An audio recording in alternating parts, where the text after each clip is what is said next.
Actually, it's gonna start automatically though. Yeah. Alright. Speech mode. Alright. Alright, give me a countdown. 3, 2, 1, go. Alright, how's everyone doing today? Good.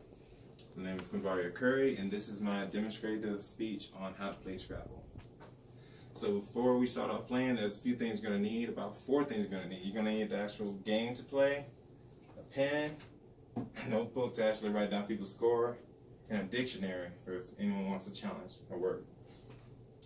So I want to start off with a brief history about how to play the game and what the game was all about.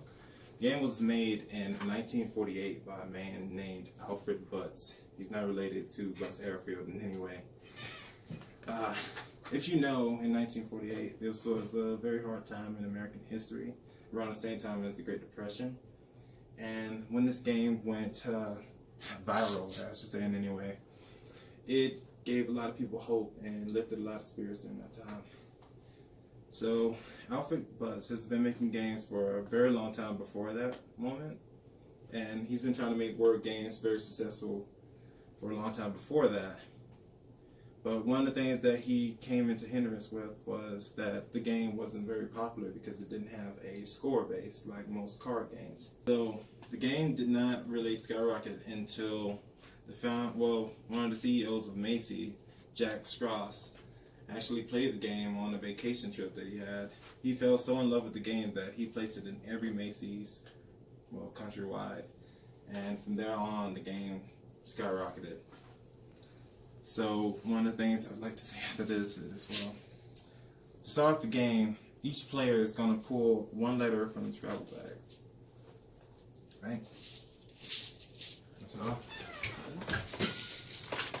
Okay. Pull one myself, and so I'm not going to want to show anyone your letter, but the letter which is the highest being A and lowest being Z, determines which player gets the first turn. Alright, so let's show our letters. Got B, M, D. Alright, I got first goes. Alright, so next thing you want to do is place the letters back inside the bag. And that first player, he is going to pull 7 letters from the bag. Next thing the first player is going to do is place his word on the centermost part of the board. Centermost part is the part of the board labeled with a star. So that star label also counts as a double word score. One of the things the first player is going to want to do to make the game more successful is to place his word more diversely across that center point. Because if he places it, say, his starting letter on that centermost part, then the game is very limited on the idea of what you can do, and it makes most of the players place their letters on one side of the board, which limits the game.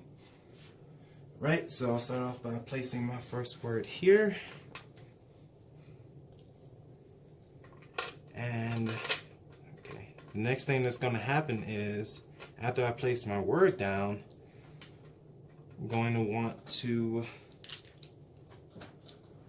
choose, I'm going to want to pick up 4 more letters to make my count back up to 7. This keeps each player's amount of letters that they have each turn at 7 once their turn ends. So once I pull my letters, that is the end of my turn.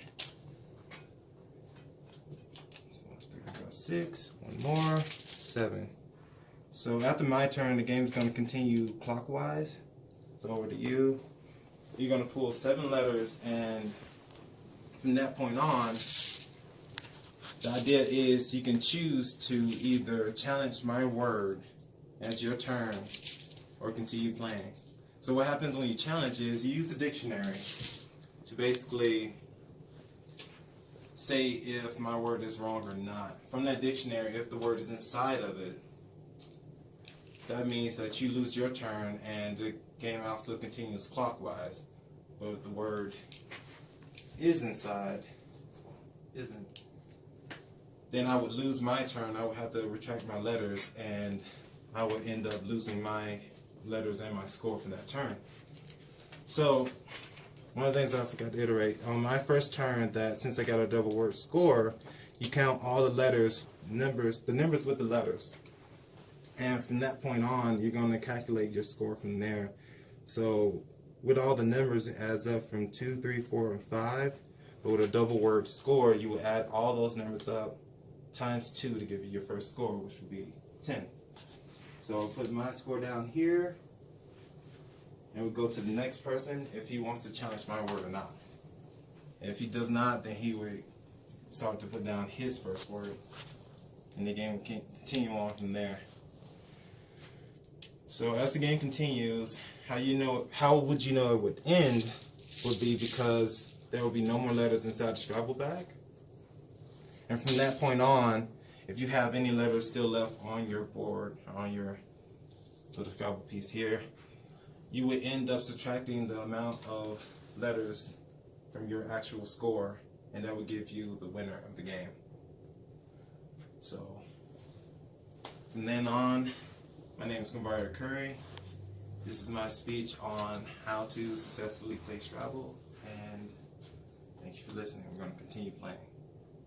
A few things I didn't get to explain while we were first starting the game, and that we've been playing for a while now, is that once a person puts a word down, if another person has that same word and tries to put the same word down, they cannot. They will have to retract their letters back.